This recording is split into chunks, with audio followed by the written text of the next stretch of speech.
Welcome back to Talk of the Town on 99.7, 1450 WHTC and WHTC.com. Welcome back to Talk of the Town for this Tuesday, September 13th. I'm Gary Stevens. Second Tuesday of each month at this time, we get an update of what is going on at the Holland Museum. And we get an opportunity to not only find out what's going on at the museum, but also an opportunity to win some passes to the Holland Museum if you can answer our trivia question, which we will pose within the next half hour. Katie Baker, the Development and Communications Associate Director of the museum, joins us now via the Zoom connection. Katie, good morning and welcome back to Talk of the Town. Good morning. Thanks for having me on. Glad you are with us. And if you have a question about what's going on at the museum or about museum membership and its perks, Katie will be a nice person to ask at 616-395-1450, 616-395-1450. Let me begin with one of the best attractions that the Holland Museum has, and it's a regular feature. And over the last 2.5 years, it was in mothballs for a variety of reasons, but now it is back full bore. And I'm talking about Spark Lab. What's the feature in the spotlight in the Spark Lab right now, Katie? Yes, we are celebrating fall in Spark Lab. So some of our new activities are going to be about gravity. So I think the wind tunnel will be there. So Spark Lab is this great opportunity, Gary, for kids and families to come into the museum and spend a good amount of time. It's open every day that we're open, a little bit limited hours because we have volunteers that staff it. So check our website for the hours that we're open. But it is a hands-on invention workspace. So I have young kids. I have a 6.5-year-old, and he's perfect for this invention space because he's learning how things work. So you have Legos, and Legos are really a fun activity. And if you go to other museums, they might have a table full of Legos. Well, at Spark Lab, we take it one step further and say, here's a fun table of Legos. Now build this, or build a structure that will support this amount of weight, or can you create a bridge or something like that? That is a really an opportunity to take that activity, that Legos, and really take it to the next step. So the great part about Spark Lab is that we will never tell you how to do it because it is your own invention.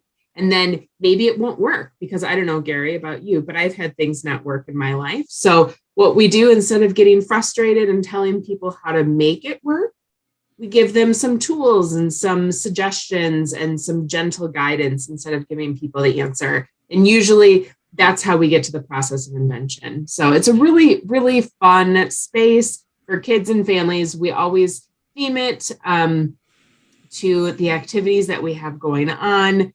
In our display cases, we have a really great display case in there about different inventions and innovations from our collection. So you can see that. We have some posters up of inventors of diversity. So you can see that everybody is everybody is an inventor. And it's a really fun space, more than fun, educational, but also fun. Quick question, more logistics than anything else.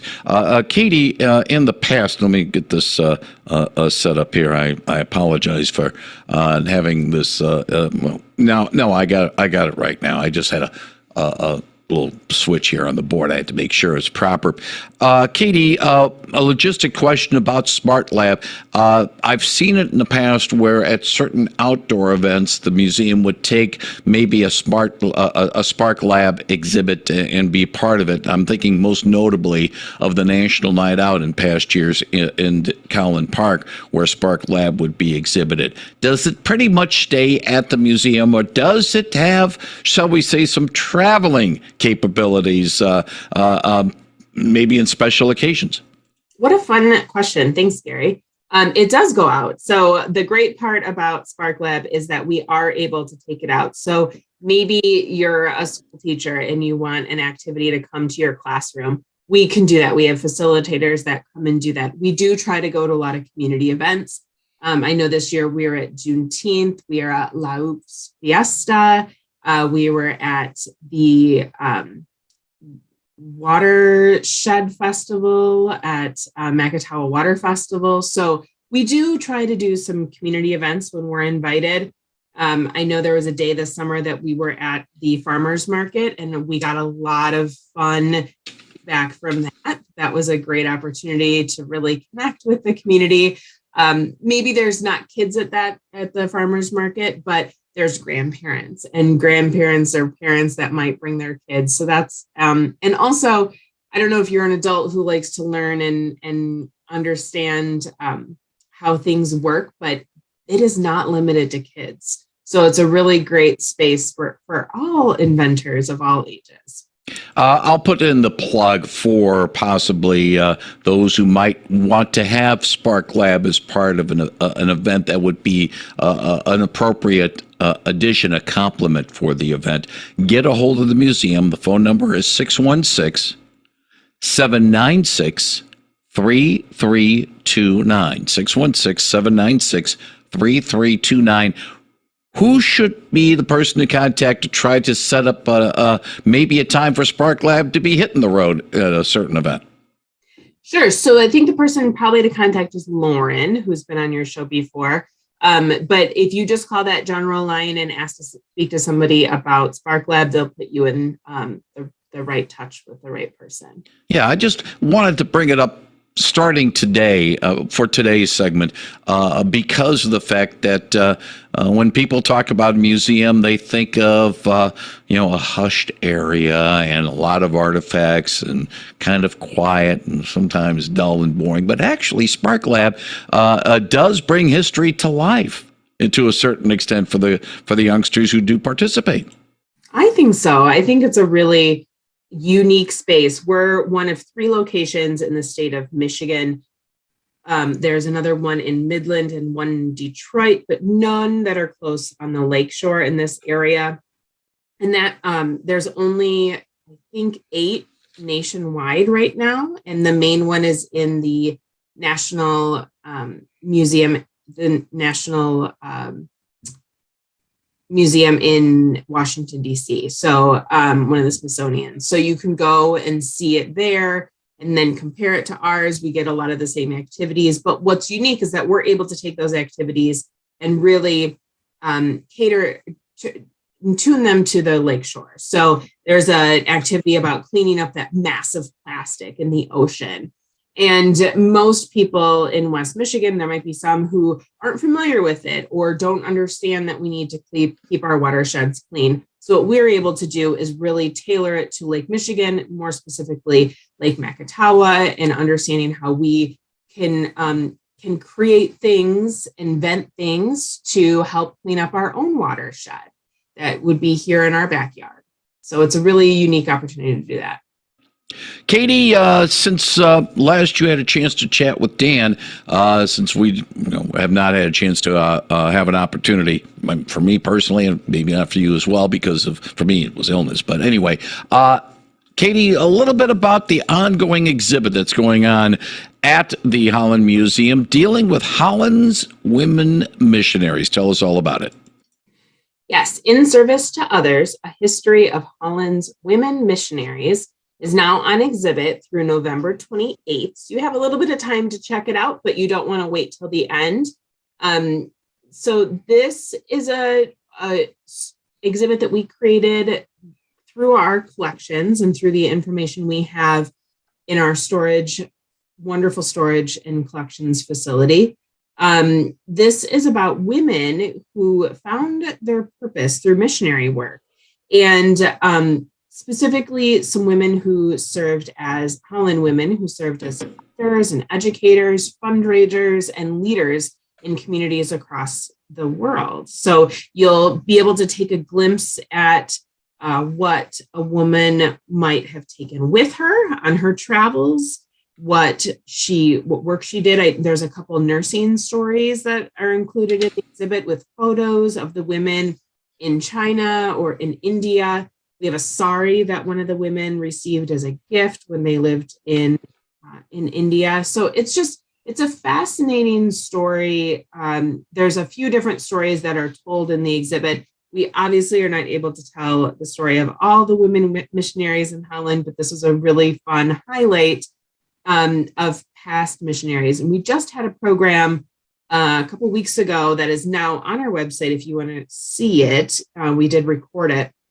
It was in person, but we recorded it, of some recent women who were missionaries within the last 30, 40 years. So you want to take a look at that. That's a great opportunity as well.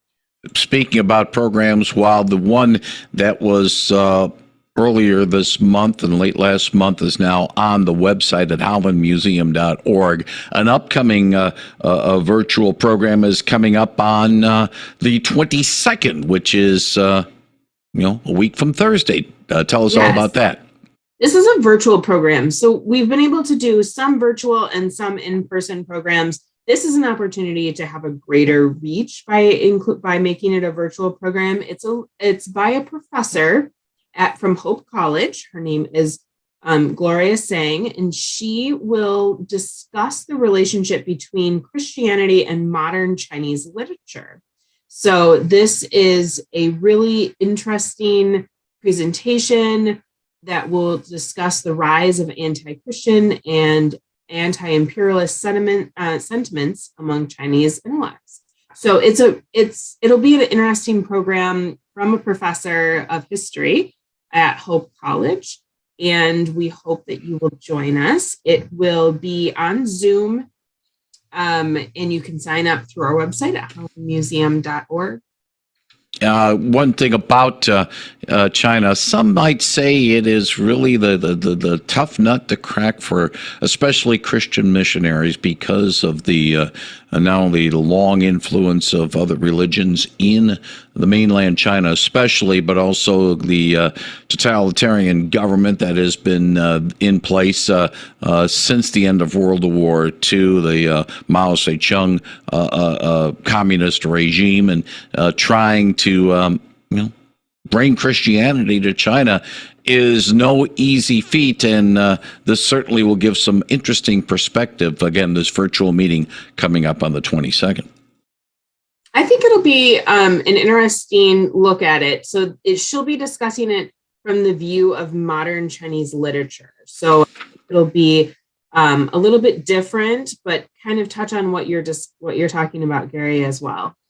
Well, Katie, there are a couple of other programs coming up between now and the next time we have our friends from the museum joining us. So tell us a little bit about the events coming up in early October at the museum. Yes, we've got some great opportunities to come to the museum and check out some different cultural events. On Thursday, October 6th at 7 p.m., we have an in-person program for free that will feature local historian C.J. Greer. He will be discussing Idlewild, the Black Eden of Michigan. He is a curator and a collector of Idlewild history. I understand he grew up there. So he'll be discussing this area of, it's in northern Michigan, and he'll be discussing his history there and have some artifacts from his personal collection to discuss. And it sounds like it's going to be a fantastic program. So we hope that you will join us on Thursday, October 6th at 7 p.m. for that program. Now, Gary, do you like Halloween? I used to, not as much now, but that's one of my just me. Favorite holidays, but I have little kids. Maybe that's why. Yeah. We have some slightly spooky cemetery tours coming up. I think we introduced these last year, and they were very popular. So we have Saturday, October 8th and Saturday, October 15th. We have two opportunities on both those days at 2 p.m. and 4 p.m. for a walking tour of the Pilgrim Home Cemetery. Deb Wake, who used to work for the museum and is now a volunteer, will guide you on this slightly spooky, completely historical, and totally family-friendly walking tour through the cemetery. So you're going to join Deb at the parking lot on Hope College at the Smith Stadium parking lot next to Pilgrim Home Cemetery. We do ask that you register so we know how many people are joining us, and you can do that on Eventbrite via our website. It's a $5 per person cemetery tour. That's to make sure that we cover all of our costs, and there is a maximum of 20 people. So you want to register early to get your spot for that, because you want to be able to hear. So we can't have more than 20 people for that. So that's the Slightly Spooky Cemetery Tours. And at the end of October, I'm sure we'll talk about this much more in October as well, but I wanted to get people on people's calendar, is our Day of the Dead, Dia de los Muertos. I am horrible at saying that in practice. Saturday, October 28th or 29th, from 12 to 3 p.m. at the Holland Armory. So it's not at the museum, it's at the Armory, because we have a much bigger space there. This is a free day, family celebration to celebrate Day of the Dead, which is the annual Mexican holiday. This will be in collaboration with our community partners, Latin Americans United for Progress. This will feature an afternoon of music, dance, art activities, and colorful altars with flowers, pictures, and offerings in remembrance of those who have passed on. It's going to be a lot of fun. And again, more information on these programs available at the museum's website, which is hollandmuseum.org. Final nuts and bolts about the museum. It's open on Mondays, Fridays, and Saturdays from 10 a.m. until 5 p.m. Second Monday of each month is a free second Monday from 4 to 7 p.m. on those days. The next one's coming up on October the 10th. And for more information, not only on the website at hollandmuseum.org, but you can also get a hold of the museum as well at 616-796-3329. Again, 616-796-3329. Katie Baker from the Holland Museum, as always, thank you very much for filling us in on what is going on at the museum. We'll be looking forward to getting an update from the museum next month about not only some of the events coming up in October, November, but a little bit about, I didn't touch upon it today, but let's talk a little bit of, and remind me if I forget. Okay. Let's talk a little bit about the Capon House and the Settler's House. A little bit of hidden jewels to a certain extent over on 9th Street in Holland. So we'll talk about that next month, okay? Sounds good. Thanks, Gary. Thank you very much, Katie Baker, on 99.7 and 1450 WHTC. CBS News with Monica Ricks, followed by WHTC News and Open Line straight ahead on 99.7 and 1450 WHTC.